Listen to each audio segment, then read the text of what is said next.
ये जो फ़ैसला लिया गया हम इसकी इज़्ज़त करते हैं। ये आवाम का और जनता का फ़ैसला है और साथ ही साथ मैं अपनी पार्टी के अध्यक्ष जनाब शौकत अली साहब का और पार्टी के उत्तर प्रदेश के तमाम ज़िम्मेदारों का और जो हमारे पार्टी के मेंबर्स जो महाराष्ट्र से और कर्नाटका से हैदराबाद से जाकर वहाँ पर कई महीनों से मेहनत किए, मैं उन सब का शुक्रिया अदा करता हूँ। मैं उत्तर प्रदेश की जनता का भी शुक्रिया अदा करता हूँ कि जिन्होंने हम पर एतमाद किया और हमारे प्रत्याशियों के हक़ में अपने वोट का इस्तेमाल किया। मैं शुक्रिया अदा करूँगा जनाब बाबू सिंह कुशवाहा साहब का, जो जन अधिकार पार्टी के अध्यक्ष हैं, और भागीदारी परिवर्तन मोर्चा में जितने पार्टियां शामिल थे उन सब का शुक्रिया अदा करूँगा। और फ़ैसला जो भी नतीजा आया है, हमारी कोशिशें मेहनतें बड़ी थी मगर वो फ़ैसला जैसा हम चाह रहे थे नहीं आया, मगर हम दोबारा मेहनत करेंगे, दोबारा और हमारी जो कमज़ोरियाँ हैं उसको दूर करेंगे और मुझे यकीन है कि आने वाला मुस्तक़बिल उत्तर प्रदेश में हमारी पार्टी मजलिस इत्तेहाद मुस्लिमीन के लिए बहुत बेहतर साबित होगा। तीसरी बात यह है कि जो पॉलिटिकल पार्टीज़ अपनी नाकामी को छुपाने के लिए ईवीएम का चीख पुकार कर रहे हैं, मैंने 2019 में भी कहा था कि गलती ईवीएम की नहीं है, गलती जो लोगों के दिमाग में जो चिप डाल दी गई है वो उसकी बहुत बड़ा रोल अदा कर रहा है। और चौथी बात यह है कि कामयाबी हुई है ज़रूर, मगर ये 80-20 की कामयाबी है। हम अपना काम करते आए, पहले से करते रहेंगे और बस मुझे यही कहना है कि हम लोग काफ़ी मेहनत किए, बहुत अच्छी मेहनत की, दिलो जान से हम लोग, हमारे पूरे पार्टी के ज़िम्मेदारों ने मेहनत की। मैं उन सब का शुक्रिया अदा करता हूँ, बल्कि उनसे ये भी अपील करूँगा कि अपने हौसलों को बुलंद रखिए। कल से हम फिर अपने काम पे लग जाएंगे और यकीनन मुझे यकीन है कि आने वाले जो विधानसभा के इलेक्शन होंगे उसमें हम और अच्छा करेंगे, हमारी कमज़ोरियों को, जो भी कमज़ोरियां सामने आएंगी उसको दूर करेंगे। सर, आपने बोला 80-20 की कामयाबी है, इसका मतलब क्या है? ये आपका कहना है कि पार्टी का जो मकसद है, कई हमारे मकासद हैं, कई ऑब्जेक्टिव्स हैं, उसमें एक बड़ा ऑब्जेक्टिव ये भी है कि एक पॉलिटिकल लीडरशिप बने। अब अगर आप इस तरह से ये पैगाम देंगे तो फिर आप सिर्फ वोट डालने वाले बन जाते हैं, वोट लेने वाले नहीं बनते हैं आप, और आप एक झुंझुना बन जाते हैं। अब मिसाल के तौर पर ये जितने भी अभी तक नतीजे आए, जो रिज़ल्ट्स आया, जो बड़ी बड़ी बातें कर रहे थे लोग कि ये इनका और ट्रांसफ़र होगा, उनका और ट्रांसफ़र होगा, ट्रांसफ़र कुछ भी नहीं हुआ। और जो लोग झूठे दावे पेश कर रहे थे, जो लोग सब्ज़, उर्दू का लफ्ज़ बोल रहा हूँ, सब्ज़ बाग दिखा रहे थे, वो सब मालूम हो गया कि किसका वोट कहाँ पर गया, किधर गया। तो खैर अभी तो पूरे नतीजे नहीं आए, तो इस नतीजे पर और जब पूरे नतीजे आ जाएंगे उसको देखकर भी फिर हम और यकीनी तौर पर कह सकते हैं। मगर यह है कि जो उत्तर प्रदेश के अल्पसंख्यक समाज के माइनॉरिटीज़ हैं उनको सिर्फ वोट बैंक की तरह इस्तेमाल किया गया, और इसी वजह से आज आप देख रहे हैं कि जो पॉलिटिकल लीडरशिप की हम जब बात करते हैं तो उससे सबको तकलीफ़ हो जाती है। तो खैर अब ये वक्त नहीं है कि मैं इतनी तफसील से जाऊं। जो फ़ैसला आया हम उसकी इज़्ज़त करते हैं और हम अपना काम जारी रखे हैं और जारी रखेंगे, और पहले से ज़्यादा हम मेहनत करेंगे और जो हमारी लड़ाई है जमहूरियत के दायरे में उसको लड़ते रहेंगे। सर, उस पर क्या कहेंगे जो आप पे पहले भी आरोप लगते रहे हैं कि आप, अगर मैं उन लोगों के नाम ले लूं जो बाजा बजा रहे थे कि ये वो लड़ाई है, आखिरी लड़ाई है, फलां लड़ाई है, और जो जाकर हर समाज के लोगों कह रहे थे कि ये आखिरी लड़ाई है, अब उनके बारे में क्या बोलेंगे आप? और अगर हम पे जो इल्ज़ाम लगता है, हम कोई फिक्र नहीं है, हम तो बोलते लगाओ हम पे इल्ज़ाम, मगर हम अपनी लड़ाई लड़ते रहेंगे। आप देखेंगे गुजरात में भी इलेक्शन लड़ेंगे, राजस्थान में भी लड़ेंगे, और इस साल आखिर में दिसंबर में उत्तर प्रदेश में लोकल बॉडी के इलेक्शन होंगे, हम फिर अच्छी तैयारी से लड़ेंगे। हमारा काम हम करते रहेंगे। मगर उत्तराखंड में क्यों जीत गई बीजेपी, गोवा क्यों जीत गई, मणिपुर क्यों जीत गई, तो इससे कोई ताल्लुक़ ही नहीं है। देखिए हमारी लड़ाई पॉलिटिकल लीडरशिप की लड़ाई है, पॉलिटिकल लीडरशिप को क्रिएट करना है। अब उत्तर प्रदेश की ख़ास तौर से जनता को, गरीब को, दलित को, अल्पसंख्यक समाज को समझ में आ जाएगा कि इनको सिर्फ इस्तेमाल किया गया था। भाई आप जो दावे कर रहे थे, जो भीड़ दिखा रहे थे, जो बातें हो रही थी, जो ख्वाब में भी मुख्यमंत्री बन गए थे, उसका जिम्मेदार मैं तो नहीं हो सकता हूँ ना। सर, आप बोले कि वोट बैंक की तरह इस्तेमाल किया जाता है, खास तौर से माइनॉरिटी को, और आप अपनी जो स्पीचेज में बार बार इस बात की अपील कर रहे थे। मैं अपनी स्पीचेस का हवाला, अच्छा किया आपने ये सवाल किया। मैंने तो अपनी स्पीच में कहा कि समाजवादी अलायंस बीजेपी को नहीं हरा सकता, तो उस वक्त भी लोग बड़े नाराज़ हुए। ऑन रिकॉर्ड मेरे स्पीचेस आप देखिए, यूट्यूब पे हैं। मैं तो बात कह रहा हूँ, कह चुका हूँ, बात कह चुका हूँ। मेरा सवाल मुख्तलिफ था। हाँ। मेरा सवाल ये था कि आप चुनाव तो लड़ रहे थे, लेकिन एक और लड़ाई लड़ रहे थे बकौल आपके, कि मुस्लिम जो कम्युनिटी है उसको वोट बैंक की तरह अब तक इस्तेमाल करती आई है पॉलिटिकल पार्टी का, अपना लीडरशिप होना चाहिए। तो क्या आपको नहीं लगता कि उस जनता से जिससे आप अपील कर रहे थे, उसने आपको डिसअपॉइंट किया इस रिजल्ट से?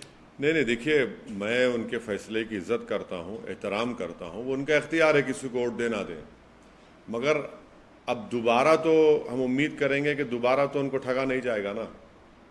अब दोबारा यही बात उनसे नहीं कही जा सकती, क्योंकि उन्होंने देख लिया, उन्होंने आजमा कर देख लिया कि भाई 4 इलेक्शन आप हार चुके हैं, 14, 17, 19 और 22, ये 4 इलेक्शन आप हार चुके हैं।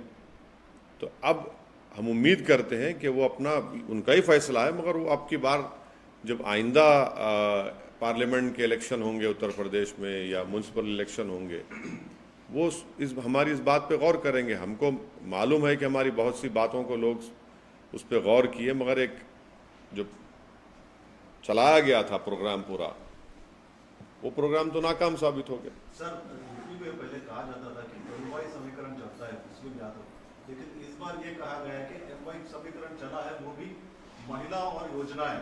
कोई नहीं, सुनिए, एक मिनट, और प्रधानमंत्री के चलते ही एमवाई किसके लिए चलता था? एमवाई किसके लिए चलता था बताइए? कौन सी पार्टी के लिए चलता था एमवाई? यहाँ तो खाली एम ही है ना, वाई कहाँ है यहाँ पे? तो खाली एम ही है, वाई तो मानते हैं कि ये जो योजनाएं थी महिलाओं के लेकर के। अब देखिए प्रसाद साहब ऐसा है ना, अंग्रेजी कहावत है, victory has many fathers, defeat has none. अब आप जीतने के बाद आप वो बोलते बोलिए, अब आप जीत गए तो आप नहीं, मैं यूपी, देखिए यूपी की जनता ने फैसला लिया, हम उसकी इज्जत करते हैं। अब उस पर आप क्या लगाते लगा लीजिए, मगर वो फैसला है, उसकी इज्जत करना पड़ेगा, एहतराम करना पड़ेगा। सर, आपने कहा कि अब ये चुनाव तो हो गए, आपने कहा कि गुजरात और राजस्थान में, तो आप क्या एमआई वहाँ पर? बिल्कुल करेंगे, बिल्कुल करेंगे, हम बिल्कुल करेंगे। बल्कि इससे पैगाम तो चला गया ना कि ये लोग जो एक पर्टिकुलर कम्युनिटी को अपना वोट बैंक समझते थे, अब तो वोट तो ले लिए, मगर आप पे वोट नहीं है, आप तो जीत ही नहीं पा रहे, आपका वोट ही नहीं है। वो जो क्या लफ्ज़ इस्तेमाल किया था कि रेनबो, हाँ नहीं, जो हिंदी का लफ्ज़ इस्तेमाल हुआ था उसमें वो तो सब हाथ को आ गया ना, वो तो बिल्कुल ही नाकाम साबित हुए। बहुरंगी गठबंधन, ये कहाँ से बहुरंगी था भाई? उसमें तो खाली एक ही रंग था। रेनबो कोalition कहा आपने कि ये कम्युनिटी का वोट, वो कम्युनिटी का वोट, ये ट्रांसफ़र हो गया, वो हो गया। अब आप बताइए कि लखीमपुर खीरी में बीजेपी पूरी जीत जाती है। इसलिए हम कह रहे हैं कि 80-20 का मामला हो गया, और ये 80-20 हम आपको कह रहे हैं बहुत लंबे सालों तक रहने वाला है भारत की जमहूरियत में। तो आपको लगता है विकास के मुद्दे पे नहीं, अभी ये प्रेस कॉन्फ्रेंस ये मौका नहीं है ना वक्त है कि मैं इतना उसमें सब्सटेंशिएट करूं, मगर मैं इतना जरूर कहूंगा कि 80-20 का ये माहौल बहुत लंबे सालों तक रहने वाला है। ये समझने की जरूरत है सबको। क्या इस सर, इलेक्शन आखिर का ऐसा असर ऐसा कैसा क्यों पड़ेगा? है कि आप वेस्ट बंगाल गए, वहाँ भी जो मुस्लिम कम्युनिटी का भरोसा नहीं जीत पाए। अभी उत्तर प्रदेश में उन सीटों पर चुनाव लड़े जहाँ जो मुस्लिम माहौल और डिसाइडिंग पोजीशन पर रहते हैं। नहीं, ऐसा नहीं। हम तो अलायंस का हिस्सा, सुनिए, ऐसा नहीं, हम तो अलायंस का हिस्सा थे, भागीदारी परिवर्तन मोर्चा का।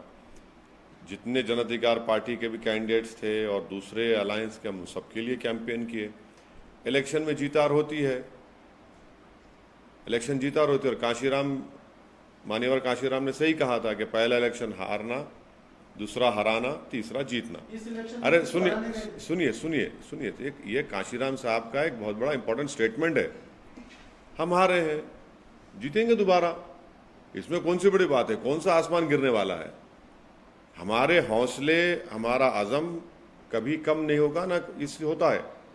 ठीक है, हम जो चाह रहे थे उसके बरक्स नतीजा आया, कोई बात नहीं है, मगर हमारे हौसले, हमारे स्पिरिट आज भी हाई हैं, कल भी हाई रहेंगे, हम लगे रहेंगे। आपने कांशीराम का इसी से जुड़ा हुआ बहुजन समाज पार्टी का परफॉर्मेंस कम्युनिटी समझिए वो नहीं, मतलब आखिर क्या कारण वो आप पाते हैं कि जो मुस्लिम कम्युनिटी है उसका भरोसा नहीं जीत पा रहे हैं? नहीं, देखिए, अब एक मैसेजिंग जो की गई थी ये सब लोगों की वजह से, अब उसका नतीजा देख रहे हैं ना आप, अब उसका नतीजा देख रहे हैं लोग। तो ये एक टर्निंग पॉइंट होगा मुस्लिम पॉलिटिक्स के लिए। ये यहां पर मालूम हो जाएगा कि भाई जो दावे कर रहे थे उन्हीं के पास कुछ है ही नहीं, वो खुद बिल्कुल खाली पड़े हुए हैं, सिर्फ दावे कर रहे थे। अगर उनके दावे सही साबित होते तो कुछ तो उनके पास बचता, उनके पास कुछ नहीं बचा। तो हिजाब का मामला किसको फायदा किया और किसको नुकसान किया सर? देखिए, हिजाब का मामला मैंने कहा था अपने भाषण में, ये संविधान के फंडामेंटल राइट का इशू है। इलेक्शन हो, चुनाव हो ना हो, जहां पर फंडामेंटल राइट्स का वायलेशन आएगा वहां पर बोलना पड़ेगा। लेकिन वो इशू अगर चुनाव नहीं होते तो आप समझते हो इसी खाऊं बढ़ जाता। आप गलत सोच रहे हैं। आप, ये मेरा फंडामेंटल राइट है, संविधान को प्रोटेक्ट करना मेरी आपकी जिम्मेदारी है, मैं बोलूंगा बराबर।